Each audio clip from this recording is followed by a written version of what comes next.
आज हम बात करेंगे द अननोन सिटीजन पोएम के बारे में, जो एक सटारिकल पोएम है जिसे एक famous British poet W.H. Orton ने 1939 में लिखा था और ये 1940 में पब्लिश हुई थी। पहले हम पोइट के बारे में थोड़ा जानते हैं। तो W.H. ऑर्डन 1907 में जन्मे थे और 1973 में उनकी डेथ हो गई थी।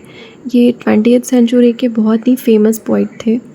ये अपने वर्क्स में ह्यूमन कंडीशन को दिखाते थे through the lens of modernism और मॉडर्न टाइम के पॉलिटिकल और सोशल इश्यूज़ को भी अपने पोएम के थ्रू ये बतलाते थे। W.H. ऑर्डन के पीरियड को इकोनॉमिक डिप्रेशन और राइज ऑफ फेसिज्म के रूप में मार्क किया गया है और इसके अलावा इनके कुछ वर्क्स लव, लॉस, फेथ जैसे थीम्स पर भी बेस्ड हैं। और इनके कुछ फेमस पोएम्स हैं funeral blues, September 1st 1939 and the shield of Achilles. तो अब हम बात करते हैं द अननोन सिटीजन पोएम के बारे में। तो ये पोएम एक सटारिकल एलेगी है या इसे हम मॉक एलेगी भी कह सकते हैं, जिसे एक फेसलेस गवर्नमेंट ने लिखा है। तो एलेगी का मतलब होता है किसी की मृत्यु के बाद उसके शोक में या दुख में लिखा जाने वाला पोएम या फिर शोक गीत। तो जो शोक गीत होता है वो तो कोई इंडिविजुअली लिखता है, लेकिन इस पोएम में क्या है कि ये जो शोक गीत, ये एलेगी जो लिखा गया है वो गवर्नमेंट के द्वारा लिखा गया है अपने एक सिटीज़न के बारे में। तो इस पोएम में ऑर्डन ने गवर्नमेंट पर ही सटायर किया गया है, क्योंकि शोक या दुख किसी के मृत्यु के बाद उसके लव्ड वंस को ही होता है, लेकिन यहाँ पर गवर्नमेंट को उसके सिटीज़न के लिए दुख हो रहा है और वो उसके लिए एलेगी लिख रहा है, और वो भी बिना नाम के। किस तरह से सरकारी रिकॉर्ड्स के अनुसार, आंकड़ों के अनुसार जो गवर्नमेंट है वो उस सिटीज़न के चले जाने पर, शहीद हो जाने पर उस पर शोक व्यक्त कर रहा है, उसी को सटायरिकल रूप में इस पोएम में दिखाया गया है। तो अब हम इस पोएम को लाइन बाय लाइन पढ़ते हैं। द अननोन सिटीजन पोएम की शुरुआत होती है एक नंबर से, जो कि एक मार्बल के मॉन्यूमेंट पर इरेक्ट की गई है स्टेट के द्वारा। तो ये जो मॉन्यूमेंट है या सैनिक का जो ये टॉम्ब है, ये उसके शहीद हो जाने के बाद स्टेट के द्वारा बनवाया गया है, लेकिन इस पर उसके नाम लिखे जाने के बजाय इस पर एक नंबर लिख दिया गया है। तो देखो, ये जो टॉम्ब है, ये मॉन्यूमेंट है, इस स्टेट ने मार्बल का बनवाया है उस शहीद को श्रद्धांजलि देने के लिए, लेकिन यहाँ पे उसका नाम ही नहीं है। तो यहीं से उस अननोन सिटीज़न की जो कहानी है वो शुरू होती है, क्योंकि उस सिटीज़न का यहाँ पे नाम नहीं है, उसे एक नंबर दे दिया गया है, वही उसकी आइडेंटिटी है। अब आगे की लाइन्स हैं he was found by the Bureau of Statistics to be one against whom there was no official complaint, and all the reports on his conduct agree that, in the modern sense of an old-fashioned word, he was a saint. For in everything he did, he served the greater community. Except for the war, till the day he retired, he worked in a factory and never got fired, but satisfied his employers, Fuse Motors Inc. Yet he wasn't a scab or odd in his views, for his union reports that he paid his dues.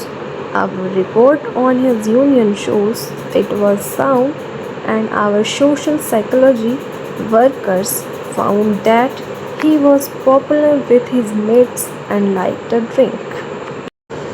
First lines में कहा जा रहा है कि bureau of statistics के record ये बतलाते हैं कि उस सिटीज़न के अगेंस्ट कोई भी ऑफिशियल कंप्लेंट के रिकॉर्ड नहीं पाए गए हैं, और उसके सारे रिकॉर्ड्स को देखते हुए, सारे रिपोर्ट्स को देखते हुए उसे मॉडर्न ज़माने का सेंट कहा जा रहा है। पहले के जो संत महात्मा हुआ करते थे, जो कुछ सोशल वर्क करते थे, जैसे कि मदर टेरेसा ही हो गई, लेकिन ये मॉडर्न ज़माने का सेंट है। आगे हम जानेंगे कि वो सेंट किस लिए है। आगे कहा जा रहा है कि उसने अपनी पूरी लाइफ ग्रेटर कम्युनिटी को सर्व किया है, मतलब वो पूरी लाइफ अपनी जॉब पर बना रहा, एक ही नौकरी पर। यहाँ लिखा गया है कि फ्यूज़ मोटर कंपनी में वो काम करता था और उसके सारे एम्प्लॉयर्स उससे बहुत ही सेटिस्फाइड थे और उसे कभी भी फायर नहीं किया गया, कभी भी नौकरी से निकाला नहीं गया, वो कभी भी धरने पर नहीं बैठा, कभी उसने स्ट्राइक नहीं किया, कभी ऑफिस में किसी से लड़ाई झगड़ा नहीं किया। उसके सारे रिकॉर्ड्स बहुत ही अच्छे पाए गए। उसके यूनियन रिपोर्ट्स ये बतलाते हैं कि उसने अपने सारे ड्यूज़ भी पे किए, कोई भी बकाया नहीं है। आगे कहा जा रहा है कि जो सोशल साइकोलॉजी के वर्कर्स थे उन्होंने ये पाया कि वो थोड़ा ड्रिंक करता था, वो कोई ड्रंकर्ड नहीं था, और इससे शायद वो ये कहना चाहते हैं कि वो एक खुश इंसान था, क्योंकि जो लोग ज़्यादा दुखी होते हैं, अनहैप्पी होते हैं, वो ही ज़्यादा ड्रिंक करते हैं। लेकिन ये पीता नहीं था, ये बस थोड़ा ड्रिंक करता था, ऐसा यहाँ पे लिखा गया है। यहाँ पे जो सोशल साइकोलॉजी की बात की गई है, जब ये पोएम लिखा जा रहा था उस टाइम ये न्यू फील्ड था, जो कि ह्यूमन बिहेवियर का स्टडी करता था एक ग्रुप में। तो देखो अब इसे संत क्यों कहा जा रहा है, क्योंकि ये रिकॉर्ड से पता चल रहा है कि उसके नाम पर कोई भी कंप्लेन नहीं थे, उसने युद्ध में भी भाग लिया और वो अब पूरे लाइफ टाइम एक ही नौकरी पर बना रहा। उसने नौकरी भी नहीं बदली, ना ही उसने कभी स्ट्राइक किया, ना ही किसी से लड़ाई झगड़ा किया, अपने सारे ड्यूज़ भी चुकाए और ज़्यादा वो कभी ड्रिंक भी नहीं करता था, इसलिए उसे मॉडर्न ज़माने का संत कहा जा रहा है। आगे के लाइन्स हैं, the press are convinced that he bought a paper every day and that his reactions to advertisements were normal in every way. Policies taken out in his name proved that he was fully insured and his health card showed he was once in hospital but left it cured. Both producers, research and high-grade living declare he was fully sensible to the advantages of the installment plan and had everything necessary to the modern man, a phonograph, a radio, a car and a frigidaire. Our researchers into public opinion are content that he held the proper opinions for the time of year. When there was peace, he was for peace. When there was war, he went. He was married and added 5 children to the population, which our eugenist says was the right number for a parent of his generation, and our teachers report that he never interfered with their education. Was he free? Was he happy? The question is absurd. Had anything been wrong, we should certainly have heard.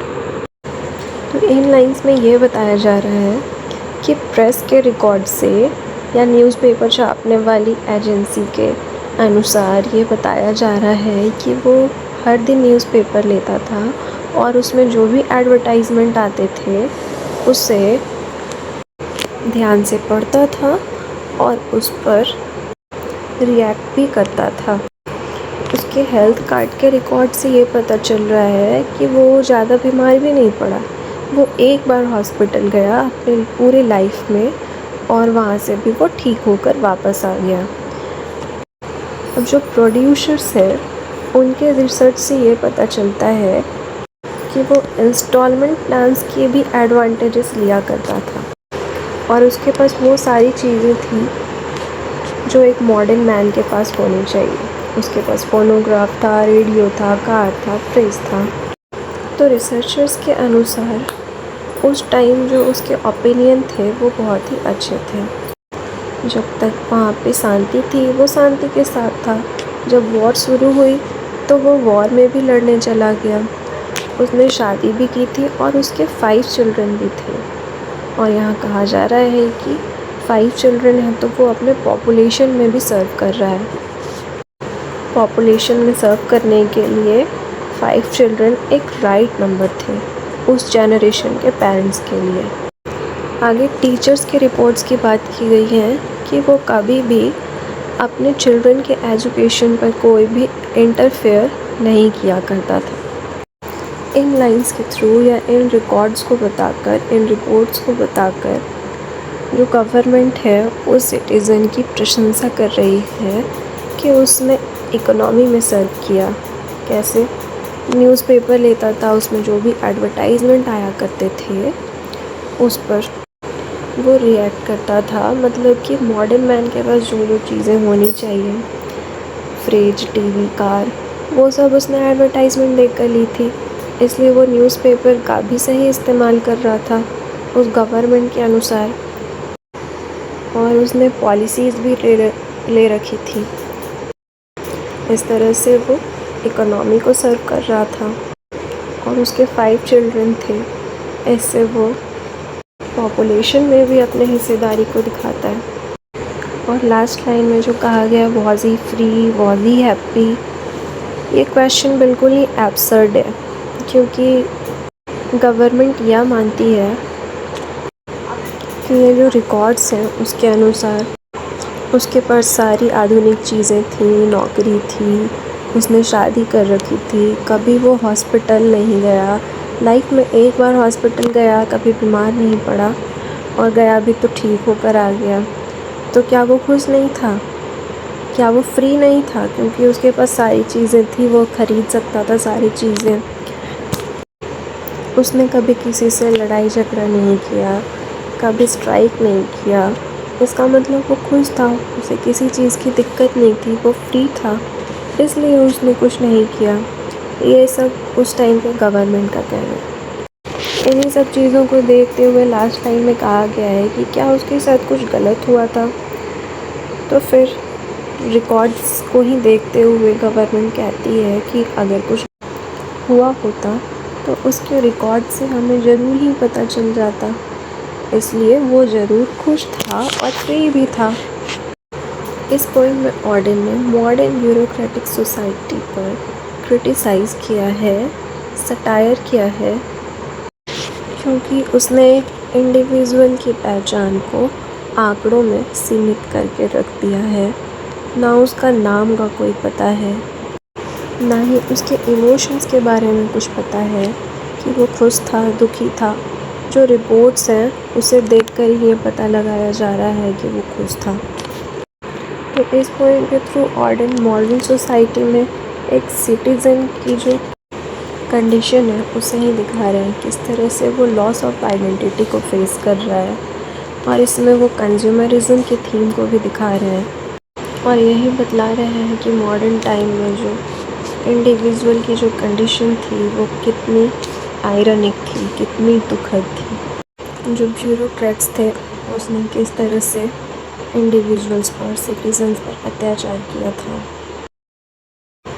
और bureaucrats के अनुसार एक good citizen वही होता है जो government की सारी बातों को मानता है, उनके सारे ऑर्डर्स को मानता है। तो इसी के साथ ये पॉइंट ख़त्म होती है।